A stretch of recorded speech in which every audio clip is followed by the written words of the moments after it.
93.5 red FM पे एक कहानी ऐसी भी, प्रवीण के साथ।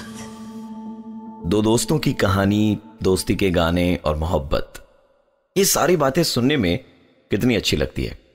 पर आज जिन दो दोस्तों की हम कहानी आपको सुनाने जा रहे हैं, कहीं ऐसा ही कोई दोस्त आपका भी तो नहीं। हर दिन की तरह पुष्कर आज भी डिनर ब्रेक के दौरान अपने ऑफिस की वर्क स्टेशन से अपने रायपुर के करीबी दोस्त निहार से वीडियो चैट कर रहा था। हर दिन की तरह उन दोनों की बातें भी नॉर्मल थी और बातों ही बातों में निहार ने पुष्कर से पूछा, यार तेरे बगल में बैठकर जो तेरा यार काम करता है, क्या आज वो ऑफिस नहीं आया? निहार का ये सवाल पुष्कर को बड़ा अजीब लगा। उसने निहार से पूछा, यार तू किसकी बात कर रहा है? निहार ने पुष्कर को बताया कि वही आदमी जो व्हाइट शर्ट पहनकर यार हर दिन तेरे बगल में बैठता है, बड़ी अजीब तरीके से घूरता है यार, पता नहीं इतना क्या इंटरेस्ट है उसको हम दोनों की बातें सुनने का। पुष्कर ने निहार की बातों को सीरियसली नहीं लिया, क्योंकि निहार की बचपन से ही आदत थी पुष्कर को अजीबो गरीब इधर उधर की बातें सुनाकर डराने की, जिसकी पुष्कर को अब आदत हो चुकी थी। पुष्कर ने निहार से कहा, मजाक बंद कर यार। लेकिन निहार उल्टे उसे आंखें दिखाते हुए कहता है कि वो इस बार पुष्कर के साथ कोई गंदा मजाक नहीं कर रहा है और ना ही उसे डराने की कोशिश कर रहा है। वो असलियत में जानना चाहता है कि वो इंसान आखिर है कौन, जिसे वो हर दिन पुष्कर के साथ वीडियो चैट करते वक्त देखता है। निहार ने पुष्कर को उस आदमी का हुलिया भी बताया। घुंघराले बाल, काली मूछें, रंग गोरा और हाथ में सोने की एक ब्रेसलेट है। पुष्कर ने भूत प्रेत की कहानियां बहुत सुनी थी और यह भी सुना था कि आत्माएं हमारे आस पास भटकती हैं, लेकिन हम शायद उन्हें देख नहीं पाते। पुष्कर जहां बैठता था उसके अगल बगल सिर्फ लड़कियां ही बैठती थी, और अगर निहार के बताए हुए हुलिये की बात करें तो घुंघराले बालों वाला शायद ही कोई पुष्कर के ऑफिस में काम करता था। तो निहार किसकी बात कर रहा था? 93.5 रेड एफएम पे एक कहानी ऐसी भी, प्रवीण के साथ। पुष्कर के दोस्त निहार ने उसे बताया कि उसके साथ वीडियो चैट में वो एक ऐसे इंसान को देखता है जो बहुत ही अजीब तरीके से उसे घूरता रहता है। पुष्कर ने बताया कि यार ऐसा कोई भी इंसान उसके अगल बगल नहीं बैठता और ना ही पूरी ऑफिस में ऐसा कोई है। पुष्कर निहार से बात कर ही रहा था कि अचानक एक जोरदार आवाज ने उसका ध्यान खींच लिया। कमरे की सारी बत्तियां गुल हो गई थी। पुष्कर ने कहा, निहार तू यहीं रुक, मैं 2 मिनट में वापस आया। बाहर जाने पर पता चला कि ट्रांसफार्मर में आग लगने से सारे इलाके की बत्ती गुल हो गई है। पुष्कर का कंप्यूटर यूपीएस की बदौलत अभी भी चल रहा था। वो जब वापस अंदर गया तो ये देखकर हैरान था कि निहार किसी से हंस हंसकर बात कर रहा था। पुष्कर ने कहा कि तू पागल हो गया क्या? किससे बातें कर रहा था? निहार ने बताया कि वो उसी आदमी से बात कर रहा था जिसका जिक्र उसने अभी थोड़ी देर पहले किया था। पुष्कर ने अपने अगल बगल देखा पर उसे कोई नजर नहीं आया। उसने कहा, यार मजाक बंद कर निहार। पर निहार ने एक बार फिर कहा कि वो कोई मजाक नहीं कर रहा और वो आदमी जिससे निहार बातें कर रहा था वो इस वक्त पुष्कर के ठीक पीछे खड़ा है। इतना कहने के साथ ही पुष्कर का कंप्यूटर जो अब तक यूपीएस की बदौलत चल रहा था, वो भी बंद हो गया। पुष्कर की हिम्मत नहीं हो पा रही थी कि वो अपने पीछे घूम कर देखे। पूरे कमरे में शांति थी।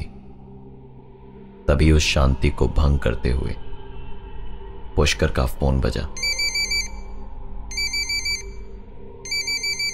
पुष्कर की धड़कनें तेज हो गई थी।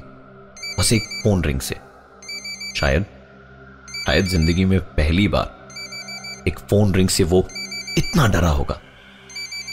फोन निहार का ही था, लेकिन पुष्कर ने फोन डिस्कनेक्ट कर दिया। एक बार फिर कमरे में पहले जैसे ही शांति छा गई। लेकिन ठीक 10 से 15 सेकंड के बाद पुष्कर का फोन बजा, जो लगातार बजता ही रहा। अंततः परेशान होकर पुष्कर ने फोन उठा ही लिया। निहार ने कहा, यार तू चुपचाप मॉनिटर के सामने क्यों बैठा है, बात क्यों नहीं कर रहा? लगता है तू मुझे देख सुन नहीं पा रहा है। पुष्कर ने कहा, क्या बकवास की बात कर रहा है, मेरा कंप्यूटर बंद पड़ा है।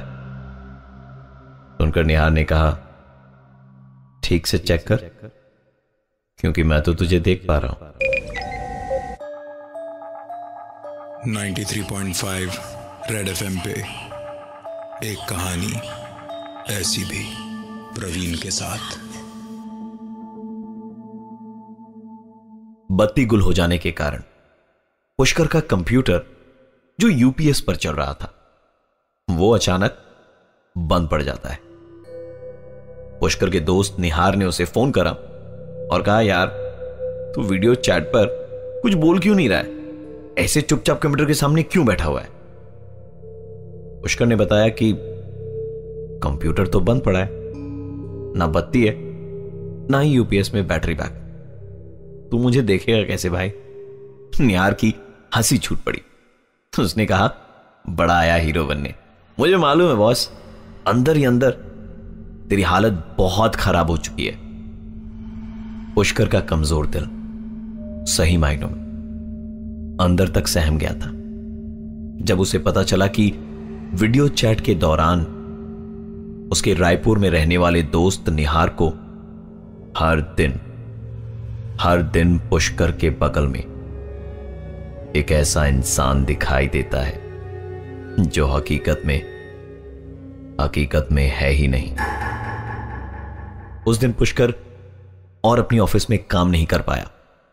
हर रोज की तरह ना ही अपने दोस्तों से मिला और ना ही किसी ढाबे पर बैठकर गप्पे मारी। गुड़गांव की कड़कती ठंड में उसके पसीने छूट रहे थे। वो इस कश्मकश वाली परिस्थिति में रायपुर अपनी मां को फोन लगाता है, किंतु किसी कारणवश उसके फोन का उसे कोई जवाब नहीं मिला।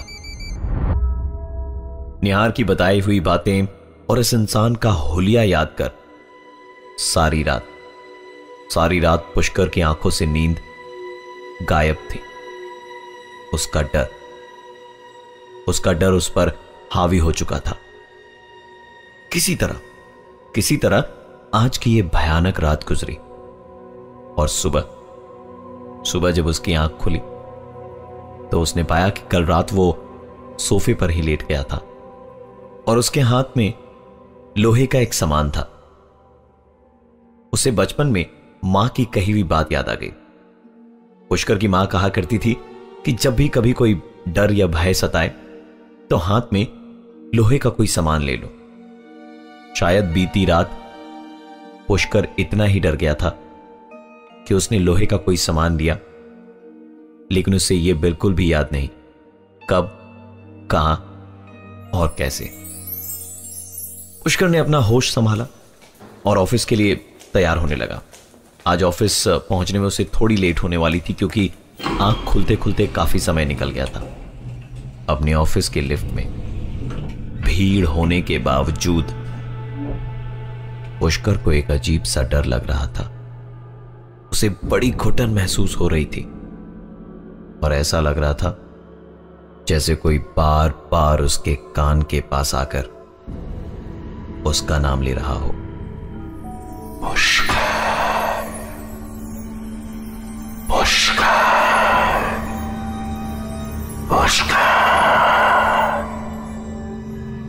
ठंडी हवा को वो अपने कंधे पर महसूस कर रहा था।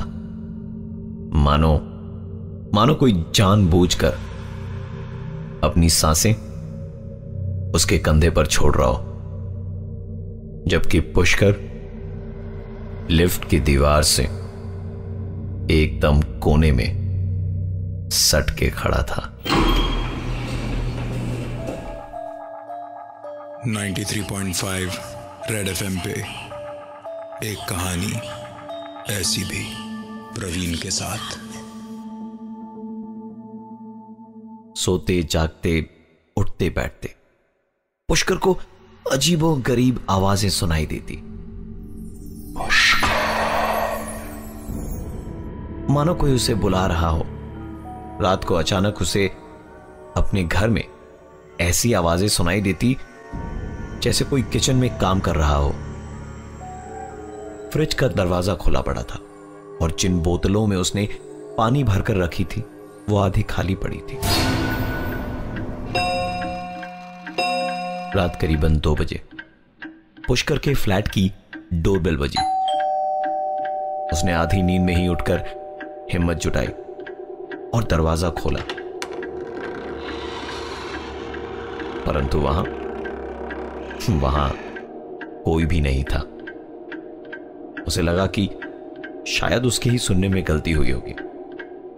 दरवाजा बंद कर जैसे ही पुष्कर पलटा कि एक बार फिर पुष्कर ने आई होल से देखा तो उसे अपनी आंखों पर विश्वास नहीं हो रहा था। दरवाजे के उस पार उसका दोस्त निहार खड़ा था। पुष्कर आई होल से उसे देखे ही जा रहा था कि तभी निहार ने दरवाजे पर हाथ से जोरदार प्रहार किया। हड़बड़ी में पुष्कर ने दरवाजा खोला। सामने निहार खड़ा था, जिसकी हंसी का ठिकाना नहीं था, क्योंकि एक बार फिर पुष्कर उसके मजाक का शिकार बन गया था। निहार और पुष्कर रात को जगकर बात कर रहे थे, पर थकान इतनी ज्यादा थी कि कुछ ही देर में गहरी नींद में सो गए। करीबन 15 मिनट के बाद निहार की नींद एक अजीब सी आवाज से टूटी। निहार ने पुष्कर को नींद से उठाया और दोनों दबे पांव किचन की ओर गए। फ्रिज का दरवाजा खुला था और पानी की भरी हुई बोतलें आधी खाली पड़ी थी। सबसे आश्चर्यजनक बात यह थी कि वो दोनों किचन के सामने ही खड़े थे और वो आवाजें स्पष्ट रूप से सुन पा रहे थे, परंतु ना तो कोई बर्तन हिल रहा था और ना ही वहां उन्हें कोई दिखाई दे रहा था। सुबह की पहली किरण के साथ वो दोनों वहां से ट्रेन पकड़कर रायपुर के लिए रवाना हो गए। दोनों रायपुर स्टेशन पर रिक्शे की खोज में थे। तभी पुष्कर को सामने पान की दुकान पर एक आदमी दिखाई दिया, जिसके बाल घुंघराले, सफेद शर्ट, हाथ में सोने की ब्रेसलेट और तो और उसकी मूंछें भी थी। पुष्कर ने पहली बार उस आदमी को साक्षात अपने सामने देखा था, जो निहार को रोज वीडियो चैट के समय दिखाई देता था। वह आदमी पुष्कर को देखकर अजीब तरीके से हंसे जा रहा था। पुष्कर ने कहा, निहार यही है ना वो आदमी जो तुम्हें रोज वीडियो चैट के समय दिखाई देता था? निहार ने कहा, तुझे अभी भी याद है वो आदमी? वो तो मैं मजाक में यूं ही कहा करता था। कई बार कुछ झूठ इतने बड़े होते हैं कि वो हकीकत को छोटा कर देते हैं। मैं हूं प्रवीण और ये थी आज की एक कहानी ऐसी भी। 93.5 रेड एफएम पे एक कहानी ऐसी भी, प्रवीण के साथ।